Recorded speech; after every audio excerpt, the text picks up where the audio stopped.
I was standing in my driveway holding a document that made my blood boil when I realized my entire life in this neighborhood was about to become a legal battlefield. The letter from the Meadowbrook Estates HOA, dated 3 days prior, informed me that I had apparently signed and approved a covenant change that would prohibit any vehicle over 6 feet in height from parking in resident driveways. My work van, which I use daily for my electrical contracting business, was 7 feet tall. The problem? I never signed anything. My name is Gregory Xavier, and I had lived in this quiet subdivision outside Charlotte, North Carolina for 8 years. I bought my 3-bedroom ranch house back in 2018, attracted by the reasonable HOA fees and the promise of a well-maintained community without excessive restrictions. The neighborhood was perfect for raising my 2 kids, and the commute to my job sites around Mecklenburg County was manageable. Everything had been fine until 6 months ago when Patricia Whitmore took over as HOA president. Patricia was the textbook definition of what people online called a Karen. She was 53 years old with a blonde bob haircut that never moved in the wind, always wore pastel cardigans even in the Carolina heat, and had opinions about everything. Within weeks of taking office, she had sent violation notices to half the neighborhood for infractions ranging from mailbox paint being the wrong shade to garden gnomes being aesthetically inappropriate. I stood there rereading the document, my hands shaking. The signature next to my name looked nothing like my actual signature. Mine was a quick scrawl, the G and X barely legible after years of signing invoices and permits on the go. This signature was neat, controlled, with loops that I never made. Someone had forged my name, and I had a pretty good idea who was behind it. The covenant change required approval from 75% of homeowners.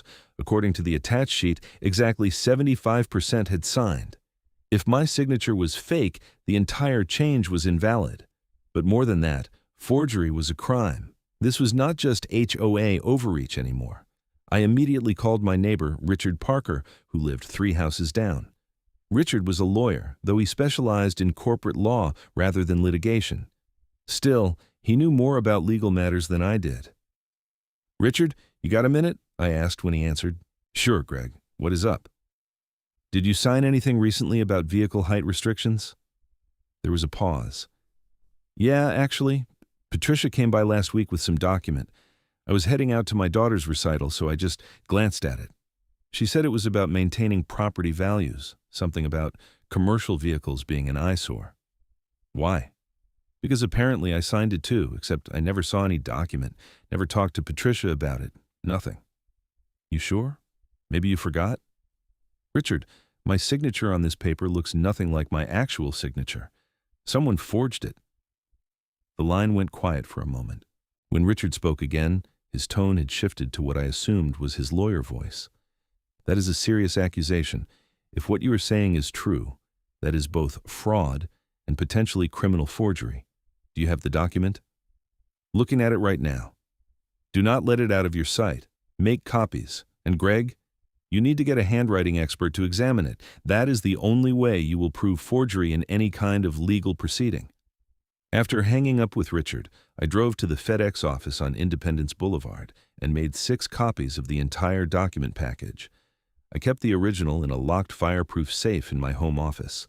Then I started researching forensic handwriting experts in the Charlotte area. The first expert I called, Dr. Michael Chen, had a waiting list of 3 months. The second, a woman named Dr. Sarah Rodriguez, could see me in 6 weeks. Finally, I found Dr. James Mitchell, a retired FBI forensic document examiner who now did private consulting. He could meet with me in 4 days. "I need to tell you up front," Dr. Mitchell said over the phone, his voice gravelly with age. "My services are not cheap. Initial examination starts at $1,500. If this goes to court and I need to testify, that is another $5,000 plus expenses." I winced at the numbers, but I had no choice. My business depended on that van. Without it, I could not transport tools, wire, breaker panels, or ladders to job sites. I would be ruined. "I understand. I will be there Thursday at 2. The next step was confronting Patricia directly. I drove to her house on Willow Creek Drive, a pristine 2-story colonial with a manicured lawn that looked like it belonged in a magazine. Her white Lexus SUV sat in the driveway, sparkling clean. I rang the doorbell. Patricia opened the door wearing a lavender cardigan and white capri pants. Her expression shifted from neutral to annoyed the moment she saw me. "Gregory, what can I do for you?" "We need to talk about this covenant change." I held up the document. She glanced at it with barely concealed satisfaction. "Oh yes, I'm glad you received that. The new restriction goes into effect next month, so you will need to make arrangements for your commercial vehicle. Perhaps you could rent a storage unit?" "I never signed this, Patricia." Her eyes narrowed. "Excuse me? This signature is not mine. I never saw this document before it arrived in my mailbox 3 days ago. You never approached me about signing anything." Patricia's face flushed slightly, but she maintained her composure. "I most certainly did approach you. It was 2 weeks ago, on a Saturday afternoon. You were washing your van in the driveway. I explained the covenant change, you read it over, and you signed it right there on my clipboard." The lie was so smooth, so confident, that for a moment I almost questioned my own memory. But I knew the truth. 2 weeks ago on Saturday, I had been in Colombia installing a new electrical panel for a restaurant renovation. I had the invoices and timestamps to prove it. "That is interesting," I said, keeping my voice level. "Because 2 Saturdays ago I was in Columbia, South Carolina, working a job. I have documentation proving it. So unless you drove 90 miles to get my signature, you are lying." Patricia's jaw tightened. "Are you calling me a liar?" "I am saying that signature is not mine, and I want to know how it got on this document." "This is absurd. I have no reason to forge anything. You signed it, and now you are experiencing buyer's remorse." "That is not my problem, Gregory. The covenant change has been approved and will be enforced. Now, if you will excuse me, I have things to do." She started to close the door. I put my hand on the doorframe, not aggressively, just enough to stop it. "Patricia, forging someone's signature is a crime. If you did this, you need to come clean now before this gets worse. Remove your hand from my door, or I will call the police." Her voice was ice cold. I stepped back, and she slammed the door in my face. Driving home, my mind raced through possibilities. Maybe Patricia had not forged it herself. Maybe she had someone else do it. Or maybe she honestly believed she had gotten my signature and had confused me with another homeowner. But that seemed unlikely given how specific her lie had been about seeing me wash my van. When Thursday arrived, I drove to Dr. Mitchell's office in a professional building near South Park. The retired FBI examiner was in his 70s with silver hair and sharp blue eyes that seemed to miss nothing. His office was lined with framed credentials and photographs of him receiving various awards. "Tell me the situation," he said after we shook hands. I explained everything: the covenant change, the forged signature, Patricia's confrontation, the timeline that proved I could not have signed it. Dr. Mitchell listened without interrupting, occasionally making notes. "Do you have the original document?" he asked. "Right here." I pulled it from my briefcase. He put on a pair of magnifying glasses and examined the signature under a bright lamp. Then he asked, "Do you have examples of your authentic signature?" I handed him copies of recent invoices, my driver's license, a credit card receipt, and several other documents I had gathered. He studied them all carefully, comparing them to the questioned signature. After 20 minutes, he looked up. "Mr. Xavier, I can tell you right now, without even running the full analysis, that this signature was not written by the same hand that wrote these authentic examples. The pressure patterns are different, the letter formations do not match, and the overall flow is inconsistent with your natural writing style." Relief flooded through me. "So you can prove it is a forgery?" "I can provide a professional opinion backed by forensic analysis. Whether that constitutes proof in a legal sense depends on the court. But yes, I am confident this is a simulated forgery. Someone attempted to copy your signature, probably from another document, but they could not replicate the unconscious characteristics of your natural handwriting. What do I do now, Doctor?" Mitchell leaned back in his chair. "You have several options. You can present this to your HOA board and demand they invalidate the covenant change. You can file a police report for forgery. You can sue the HOA for fraud, or all of the above. But my advice? Start with the police report. Forgery is a serious crime in North Carolina, a Class H felony. Once there is a criminal investigation, the HOA will have to take this seriously. Will you write up your findings? I will prepare a preliminary report for $1,500. If this goes to trial, we will need a complete forensic analysis for an additional cost, but the preliminary report should be sufficient for a police report and initial legal proceedings. I paid him on the spot with a credit card, wincing at the charge but knowing it was necessary. He promised to have the report ready in 3 days. That evening, I called Richard again and explained what Dr. Mitchell had found. Richard whistled low. "Greg, this is bigger than I thought. If Patricia forged your signature, she probably forged others too. That covenant change might be completely invalid." "Should I tell the other homeowners?" "Absolutely. They have a right to know. But be careful how you do it. Make it factual, not accusatory. Stick to what you can prove." I spent the next 2 days drafting an email to all Meadowbrook Estates residents. The HOA directory had everyone's email addresses, which were supposed to be used for community announcements. I figured this qualified. The email read, "Dear neighbors, I recently received notice of a covenant change regarding vehicle height restrictions. According to the documentation, I signed approval for this change.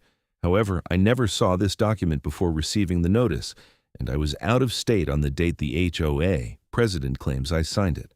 I have retained a forensic handwriting expert who has confirmed that the signature attributed to me is not authentic. I am filing a police report for forgery and wanted to make the community aware that the covenant change may be invalid. If anyone else has concerns about signatures attributed to them, please contact me. Sincerely, Gregory Xavier." I hit send at 7 in the evening and waited. By 9 o'clock, my phone was ringing off the hook. The first call was from Jennifer Wu, a single mother who lived on Maple Street. "Greg, I never signed anything either. Patricia came by and said she just needed me to initial that I had received the community newsletter. I never agreed to any vehicle restriction." The second call was from Robert Torres. "I told Patricia I disagreed with the restriction, but I signed it anyway because she said it was just for record purposes and would not be enforced strictly. She lied to me about what I was signing." By midnight, I had heard from 12 homeowners with similar stories. Some had been told they were signing routine documents. Some had their signatures forged outright. Some had been pressured or misled about the content. The whole thing was a massive fraud. On Friday morning, I went to the Charlotte-Mecklenburg Police Department Northeast Division with my documentation. The forged covenant change, Dr. Mitchell's preliminary report, my alibi documentation from the Columbia job, and notes from all the homeowners who had contacted me. The officer who took my report, Sergeant Amanda Price, reviewed everything carefully. She was in her early 40s with short brown hair and a no-nonsense demeanor that I appreciated. "This is definitely worth investigating," she said. "Forgery, fraud, potentially extortion if people were pressured into signing. I will pass this to our white-collar crime unit. They will want to interview you formally and probably interview the HOA president as well." "How long does this usually take?" "Depends on how cooperative everyone is. If Ms. Whitmore admits to wrongdoing, could be quick. If she lawyers up and fights it, could take months. But either way, you have done the right thing by reporting it." I left the police station feeling like I had finally taken real action, but also anxious about what would come next. Patricia was not going to take this lying down. Sure enough, that afternoon I received an email from Patricia with the subject line, "Violation Notice, Gregory Xavier." My stomach dropped as I opened it. The email informed me that I was in violation of community covenants for operating a commercial business from my residence. It cited my work van as evidence and demanded I cease all business operations immediately or face fines of $100 per day. I called Richard immediately. "Can she do this?" "Let me check your CC and RAs." CC and RAs were the covenants, conditions, and restrictions that govern the neighborhood. Richard had a copy from when he bought his house. After 10 minutes, he called me back. "There is a provision about home-based businesses, but it only prohibits businesses that generate significant traffic, noise, or visual impact. You park your van in your driveway and leave for job sites. You do not have customers coming to your house. You are not violating anything. So this is retaliation, textbook retaliation, and illegal. You are being punished for reporting a crime. Document everything, Greg, every email, every conversation. This helps your case." The following Monday, 2 detectives from the CMPD White-Collar Crime Unit came to my house. Detective Marcus Johnson and Detective Lisa Ramirez were both professional and thorough. They took my formal statement, examined the documents, and asked detailed questions about my interactions with Patricia. "Has she made any threats?" Detective Johnson asked. I showed him the violation notice email. His eyebrows rose. "This came after you filed the police report?" Same day." "That is helpful for establishing a pattern. We will be interviewing Ms. Whitmore tomorrow. In the meantime, do not engage with her directly. Let us handle it." But Patricia was not waiting around. That evening, an emergency HOA meeting was called.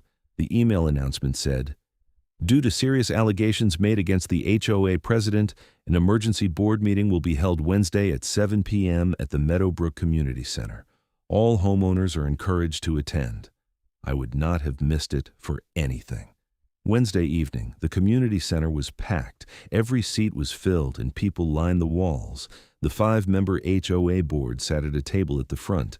Patricia in the center as president, with Treasurer Donald Kemp, Secretary Brenda Morrison, and board members Frank Sullivan and Yvonne Carter on either side. Patricia called the meeting to order with a sharp rap of her gavel. "Thank you all for coming. I know there have been rumors and accusations circulating, and I wanted to address them directly.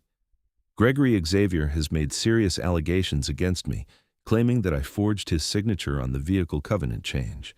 These allegations are completely false and defamatory." I stood up. "I have a forensic handwriting expert who says otherwise." Patricia's face flushed red. "Sit down, Gregory. You will have a chance to speak during the public comment period." "When is that?" "After the board addresses the issues on the agenda." The agenda, it turned out, was designed to paint me as a troublemaker. Patricia spent 20 minutes detailing my supposed violations, the commercial vehicle, operating a business from my residence, and allegedly disturbing neighbors with early morning departures. None of it was true, and several neighbors shouted objections. Finally, it was public comment time. I stood and walked to the front, carrying a folder with all my documentation.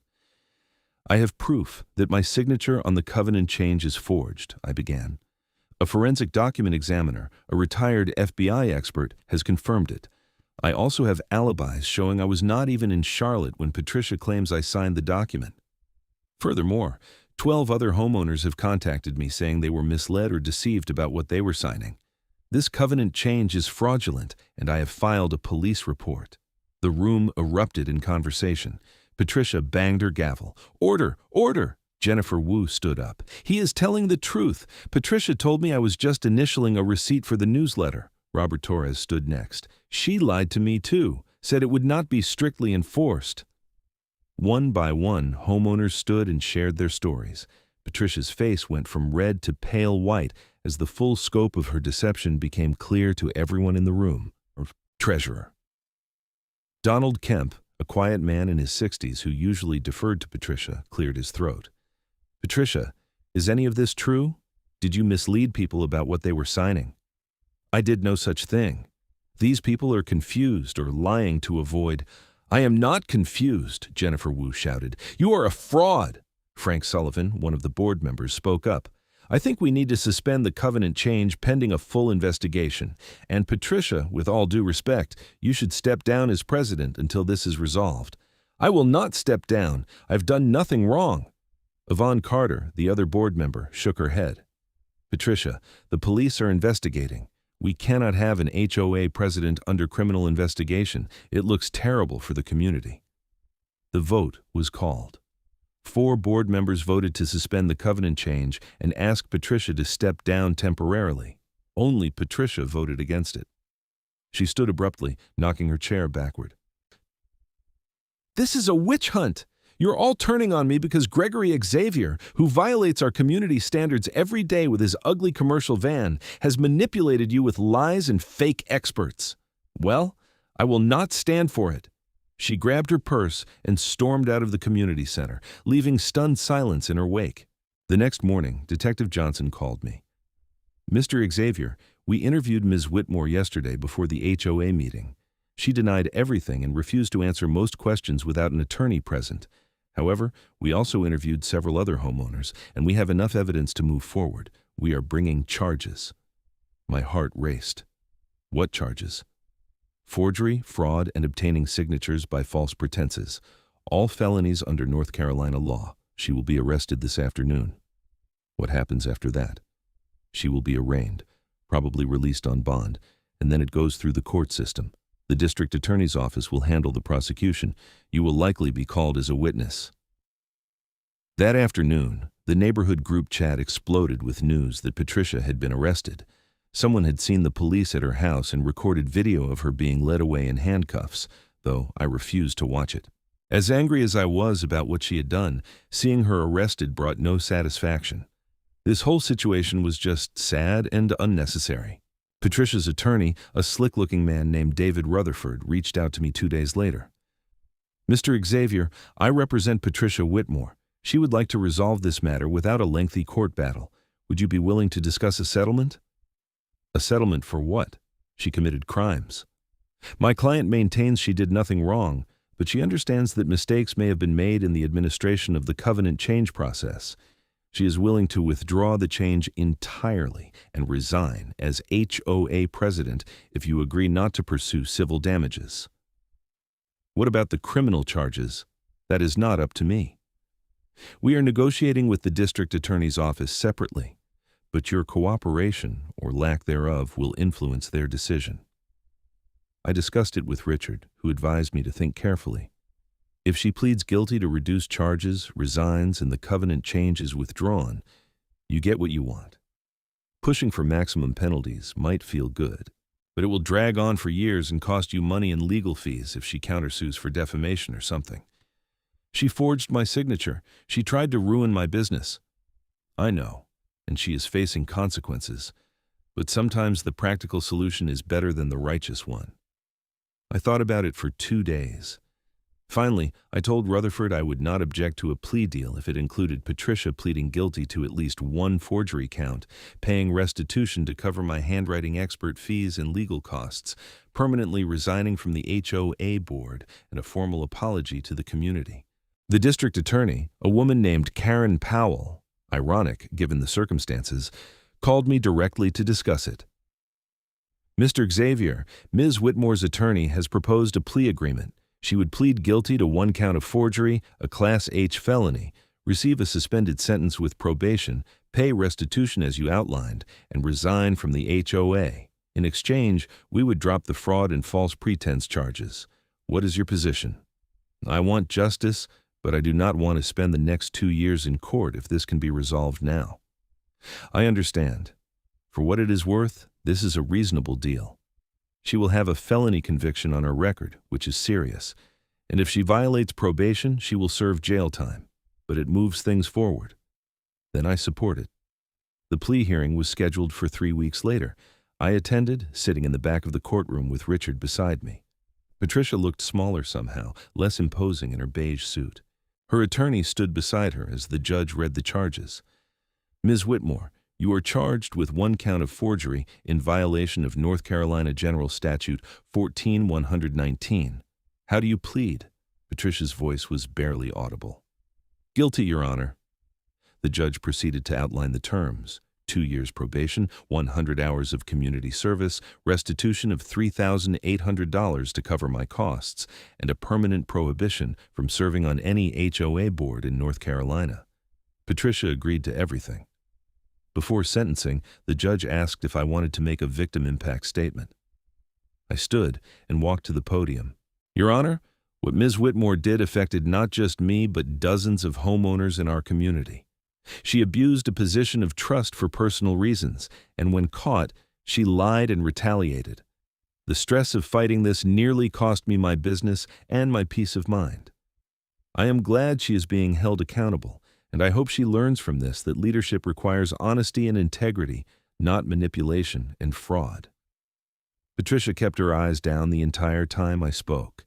The judge thanked me and formally sentenced Patricia according to the plea agreement. It was over. Walking out of the courthouse, Richard clapped me on the shoulder. "You did good, Greg. You stood up for yourself in the community.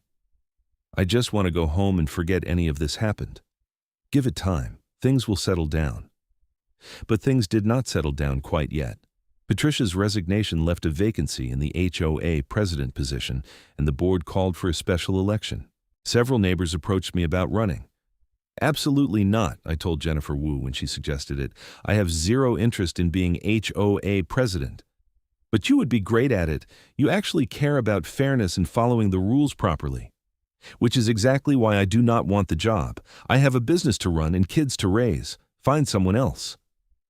Eventually, Donald Kemp, the former treasurer, agreed to serve as president. He was a retired accountant, methodical and boring in the best possible way. His first act was to commission a full audit of all HOA documents from the past 2 years to identify any other irregularities Patricia might have introduced. They found 3 other covenant changes that had questionable signatures, all of which were invalidated. The restitution check from Patricia arrived 6 weeks after the sentencing. $3,800, exactly what I had spent on Dr. Mitchell's fees, Richard's consultation fees, and various costs related to fighting the forgery. I deposited it immediately and tried to put the whole experience behind me. Life gradually returned to normal. I continued running my electrical business, my work van parked proudly in my driveway with no restrictions. My kids went to school. I paid my HOA fees on time, and I avoided any involvement in neighborhood politics beyond showing up to vote when necessary. About 4 months after the plea deal, I ran into Patricia at a grocery store in South Park. We both froze when we saw each other in the produce section. For a moment, I thought she would turn and walk away, but instead she approached me. "Gregory," her voice was quiet, uncertain. "Patricia, I owe you an apology, a real one, not the statement my attorney made me release." I waited, not making it easy for her. She took a breath. I was wrong. I was so obsessed with controlling everything in the neighborhood, with making it perfect according to my vision, that I lost sight of what was right. I convinced myself that your van was an eyesore and that the neighborhood would be better without it, and I used that to justify doing terrible things. I forged your signature. I lied to other homeowners. I retaliated against you when you called me out, and I am truly sorry. The apology sounded genuine, and I could see real remorse in her eyes. But that did not erase what she had done or the stress she had caused. "I appreciate you saying that," I said carefully. "But Patricia, you did not just hurt me. You betrayed the trust of dozens of people who elected you to lead them. You abused your power, and when you got caught, your first instinct was to double down and attack me harder. That says something about character." "I know, and I am in therapy now, trying to understand why I acted that way. My attorney called it a power trip, but I think it was deeper than that. I think I was trying to control my environment because everything else in my life felt out of control. That is not an excuse, just an explanation." "Are you doing okay now?" She gave a sad smile. "Honestly? No. I lost my position, my reputation, and most of my friends in the neighborhood. My husband and I are in marriage counseling because of the stress. But I am learning to accept the consequences of my actions, and I'm trying to be a better person." Well, good luck with that. I did not know what else to say. "What?" "Thank you for not pushing for jail time. I know you could have. I wanted justice, not revenge. There is a difference." She nodded, tears welling in her eyes, and walked away. I stood there holding a bag of apples, feeling a complex mix of emotions. Anger at what she had done, but also a strange sort of pity for how far she had fallen. That encounter marked the true end of the saga for me. Patricia moved out of Meadowbrook Estates 3 months later. I heard through the neighborhood grapevine that she and her husband bought a townhouse closer to uptown Charlotte, somewhere without an HOA. I hope she found peace there. As for me, the experience taught me several important lessons. First, always read what you are signing, no matter how routine it seems. Second, document everything when dealing with petty tyrants, because paper trails matter. Third, sometimes fighting back against injustice is expensive and time-consuming, but it is worth it to stand up for what is right. And fourth, forgiveness does not mean forgetting or excusing, but it does mean letting go of the anger that eats at you. The new HOA board under Donald Kemp's leadership was refreshingly boring. They focused on actual community maintenance, reasonable enforcement of real violations, and transparent communication. Board meetings went back to being sparsely attended because nothing controversial ever happened, which was exactly how it should be. My work van continued to sit in my driveway. a daily reminder of the battle I had fought and won. Sometimes neighbors would joke about it. "Hey, Greg, that van compliant with HOA standards?" they would ask with a grin. "Fully compliant," I would reply. "I have the documentation to prove it." About a year after Patricia's arrest, I was working on a major commercial project in downtown Charlotte, rewiring an office building being converted into apartments. During lunch break, I was sitting in my van eating a sandwich when my phone rang. It was Detective Johnson. "Mr. Xavier, just wanted to give you an update. Patricia Whitmore completed her probation successfully. No violations, did her community service, paid all restitution. Her case is officially closed." "That's good to hear. You handled that whole situation with a lot of class. Not everyone does when they are wronged like that. I just wanted it resolved fairly." "Well, it was. Take care of yourself." After hanging up, I sat in my van thinking about the past year, the forgery, the investigation, the court case, the resolution. It had consumed so much of my time and energy, but in the end, the system had worked. Not perfectly, not quickly, but it had worked. Justice had been served, and everyone had moved on. That evening at dinner, my teenage son Marcus asked me about the HOA situation. He had been only vaguely aware of what was happening at the time, focused as he was on school and friends. "Dad, why did that lady forge your signature anyway? What was the point?" I considered how to explain it. "She thought she knew what was best for the neighborhood, and she was willing to cheat to get her way. She did not like my work van because she thought it looked bad, so she decided to ban it by making up fake support for a rule change. But that's so dumb. Your van is just a van." To her, it represented something bigger. Loss of control, maybe? Or just something that did not fit her perfect vision. People do irrational things when they get too obsessed with control. My daughter Emily, who was 12, chimed in. "Did she go to jail?" "No, she got probation, but she has a felony conviction now, which will affect her for the rest of her life, and she lost her position and had to move away." "Good," Emily said firmly. "She deserved it for being mean to you." I smiled at her fierce loyalty. The point is not whether she deserved it. The point is that when someone does something wrong, there are consequences. And when someone wrongs you, you have the right to stand up for yourself, even if it is hard. "Did it cost a lot of money?" Marcus asked. "Yeah, about $4,000, but I got it back as restitution." "What if you had not gotten it back?" "Then I would have spent $4,000 to prove I was right and protect my business. Sometimes principles are expensive, but they are worth it." That conversation stayed with me. I hoped my kids would remember it, would internalize the lesson that standing up for yourself matters even when it is difficult or costly. That justice is worth fighting for. That forgery and fraud are not just abstract crimes, but real violations that hurt real people. The years rolled on. Meadowbrook Estates remained a pleasant, quiet neighborhood. The HOA functioned as it should have all along, maintaining common areas, enforcing reasonable standards, and staying out of people's lives otherwise. Donald Kemp eventually stepped down as president, and a retired teacher named Helen Brooks took over. She was competent and fair, and no one had complaints. I still run into neighbors who remember the Patricia Whitmore saga. It became a cautionary tale in the neighborhood, a story told to new residents about what happens when HOA power goes unchecked. Some people exaggerated the details over time, turning it into a dramatic legend, but the core truth remained. Our HOA president forged signatures to push through a covenant change, got caught, and faced legal consequences. For my part, I tried not to dwell on it, but every so often, when I see my work van in the driveway, I remember that tense period when my livelihood was threatened by someone's petty abuse of power. And I remember that I fought back, methodically and successfully, using the legal system as it was designed to be used. The handwriting expert, Dr. Mitchell, sent me a Christmas card that first year after the case closed. Inside, he had written, "Thank you for trusting my expertise. It is always satisfying when justice is served. Best wishes, James Mitchell." I saved that card, tucking it into my files as a memento of the experience. Richard and I remained close friends. We had always been friendly neighbors, but going through the HOA battle together created a real bond. We met for beers every few weeks, and he loved to tell the story of how I took down Patricia with forensic evidence. "You know what the best part was?" he said one evening at a local brewery. "She thought she could get away with it.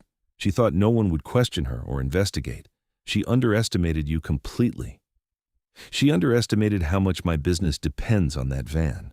I was not going to just accept losing it. Most people would have just grumbled and moved on. You did not. That is what made the difference." I shrugged. I was angry and stubborn. Sometimes that combination is useful. As more time passed, the incident faded into neighborhood history. New families moved in who had never heard of Patricia Whitmore. The community evolved and changed. But for those of us who lived through it, the memory remained vivid. Jennifer Wu and I became good friends after the ordeal. She told me later that my willingness to fight back inspired her to be more assertive in her own life. She had always been someone who avoided conflict, but seeing me stand up to Patricia showed her that sometimes conflict is necessary and right. "I used to just go along with things to keep the peace," she admitted one afternoon when our kids were playing together at the neighborhood park. "But watching you refuse to back down, even when it was expensive and stressful, made me realize that going along with injustice is not keeping the peace. It is just letting bullies win." "So what changed for you?" I asked. "I started speaking up at work when my boss took credit for my ideas. I confronted my ex-husband about unpaid child support instead of just accepting it. I stopped letting people walk over me. You showed me that standing up for yourself is possible, even against people in positions of power." That conversation meant more to me than she probably realized. The whole experience with Patricia had felt so consuming and negative while it was happening. But knowing that my actions had inspired someone else to be braver made it feel worthwhile in a way I had not expected.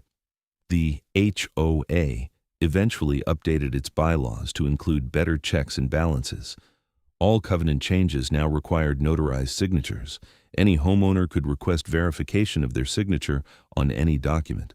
Board members faced immediate suspension if accused of fraud or forgery pending investigation.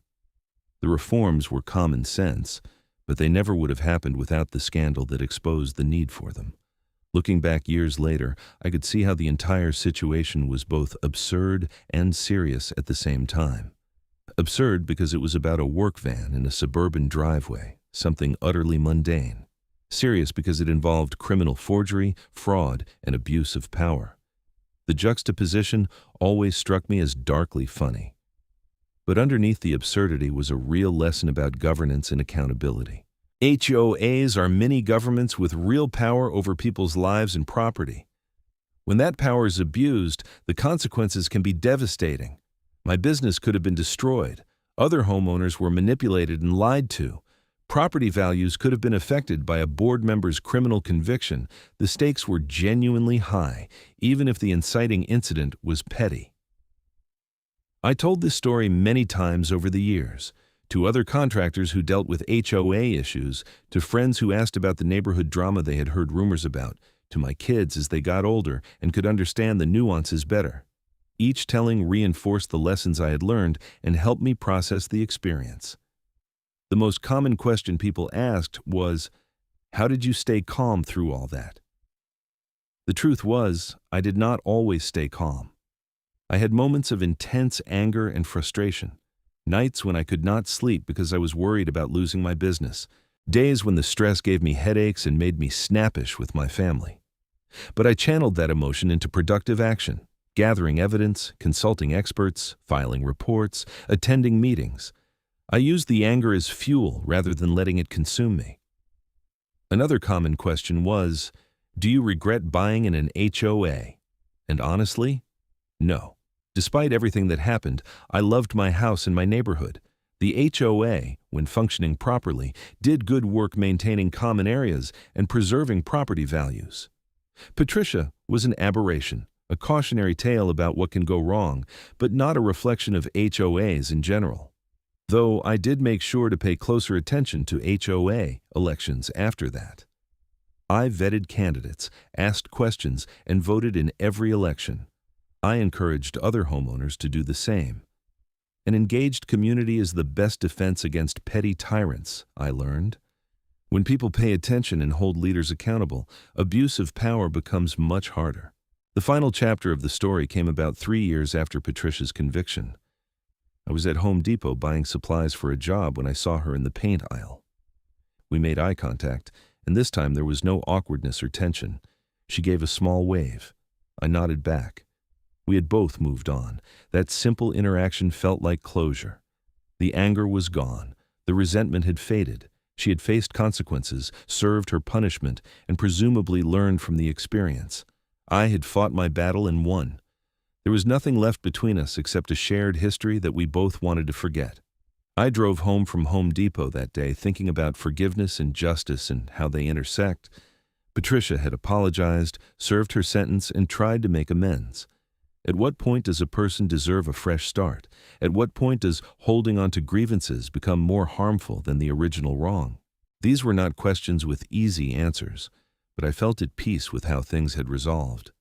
My work van, now 5 years older than when the whole saga began, still sat in my driveway every evening. It was showing its age, rust spots forming around the wheel wells, the engine making concerning noises that I kept meaning to fix. But it was mine, and I could park it wherever I wanted on my own property without fear of HOA retaliation. That freedom, which should have always been mine, felt especially sweet because I had fought for it. Some people in the neighborhood joked that I should run for HOA president as a sort of triumphant culmination of the whole story. I always laughed and declined. I had no interest in HOA politics beyond making sure they stayed boring and functional. Let someone else deal with the meetings and the complaints and the tedious administration.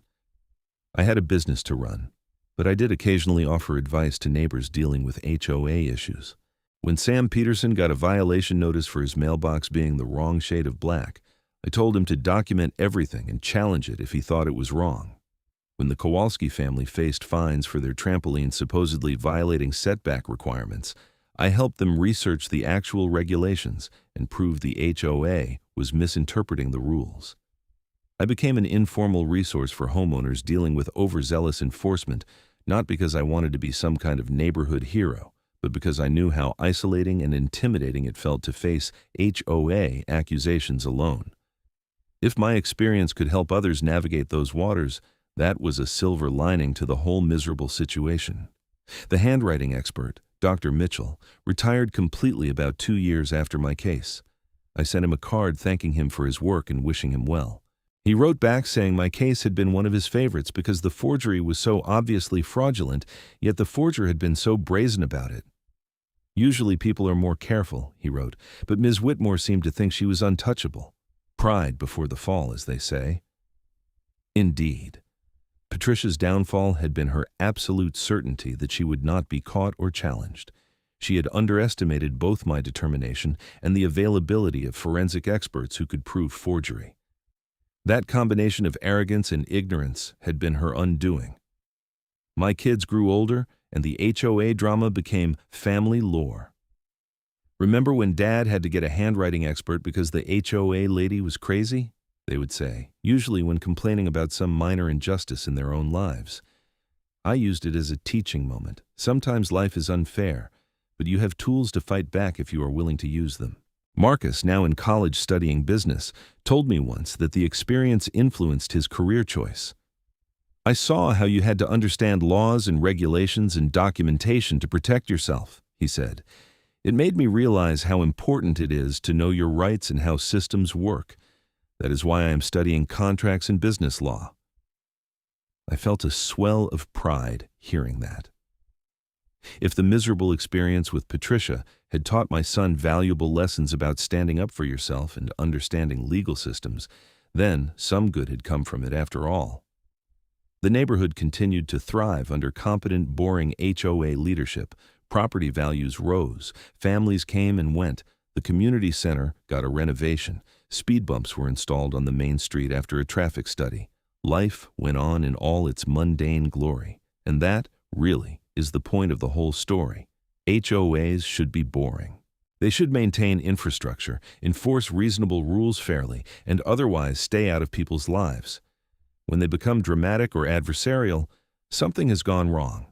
Patricia's forgery and my fight to expose it was dramatic precisely because it was abnormal, a deviation from how things should work. I still get asked occasionally to tell the full story of what happened. People love the David versus Goliath narrative of a regular homeowner taking down a corrupt HOA president. They love the forensic detail of the handwriting analysis. They love the resolution where justice was served. It is a satisfying story because it has clear villains and heroes and a definitive ending. But living through it was not satisfying. It was stressful and expensive and time-consuming. I am glad I fought back, and I am proud that I won. But I would have preferred never to be put in that position in the first place. Given the choice between a dramatic battle against injustice and a boring, uneventful HOA experience, I would choose boring every time. Still, since I was put in that position, I am grateful I had the resources and determination to fight. Not everyone would have had the money to hire a handwriting expert, or the knowledge to file a police report, or the courage to stand up in front of the whole community and call out the HOA president's fraud. I was fortunate in many ways, and I tried not to take that for granted. The final legacy of the Patricia Whitmore scandal was a healthier, more accountable HOA. The reforms that were put in place, the increased scrutiny of board actions, and the general awareness among homeowners that they had rights and could challenge overreach, all of that made Meadowbrook Estates a better place to live.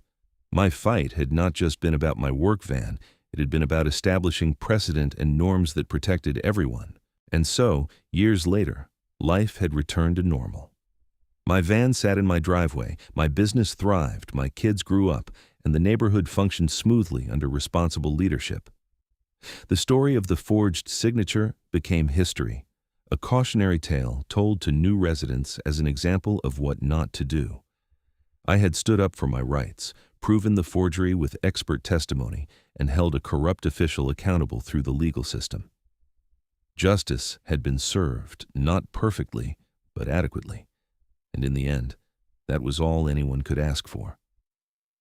Sometimes I would see my signature on invoices or contracts and think about how Dr. Mitchell had explained the unique characteristics of everyone's handwriting, the pressure patterns and letter formations that cannot be perfectly replicated. My signature was mine alone, and Patricia's attempt to forge it had been her fatal mistake. That signature, which I scrawled dozens of times a day without thinking, had become the key piece of evidence that brought down an HOA president and exposed a scheme affecting dozens of homeowners. Something so small and automatic had turned out to matter enormously. There was probably a lesson in that about paying attention to details and not underestimating the importance of seemingly minor things. But mostly, I just went about my life. I worked, spent time with my family, watched my kids grow, and enjoyed my home in a peaceful neighborhood with a functional HOA. The drama was behind me. The battle was won. Justice had been served, and my work van remained parked prominently in my driveway, a 7-foot-tall monument to the principle that sometimes fighting back against petty tyranny is worth every penny and every ounce of effort it requires.